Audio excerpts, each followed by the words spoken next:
In this video, I'm going to show you how to change layout on Webull Desktop. So the first thing you can do is at the very top of your screen here, there's this All Layouts button, and when you click on it, you can set which layouts you want to display here on the left-hand side. So the ones that have these blue check marks are actually inside favorites, so they're going to show on the left-hand side, but the ones that don't are not here. So as you can see, I have paper trading. If I remove it, it's going to remove, but if I put the plus again, it's going to add the favorites again. Now, of course, here you can then go ahead and add different things in, such as like swing traders or maybe like trade with level 2. So whatever you want to do here, you can go ahead and use that as well. So that's completely up to you. And this is one way to actually change layouts. And you can then just go ahead, click on them, and your layout is going to basically display on your screen. However, if you want to change the layout you're currently seeing, there's a bunch of different ways you can do this. If you want on a preset layout, so for example, like this, if you are, let's just say on the stock trading layout over here,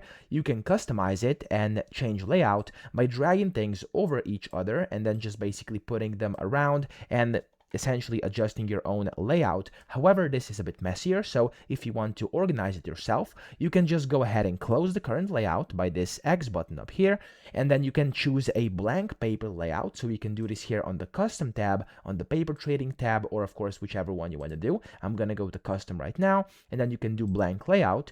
And in here you have the widgets, so top right you can see add widgets, click on that, and then you can just change the layout by clicking on a specific widget. It's gonna pop up on your screen. You can put it wherever you want to put it, so I'm gonna put it over here for now, and I'm going to make it a bit bigger, a bit wider. There we go. I'm also going to add on some order entries. I'm gonna click on it, and I'm gonna put it down here just below my chart, and let's say I'm also going to do, I don't know, orders. Okay, so I'm gonna put these on the right hand side. Now of course I'm making this up as I go. You can make it however you want to, and of course personalize your layout according to your own preferences and trading style. So that's how you change layout. I hope this video helped you out. If it did, please subscribe to the channel and help me out as well.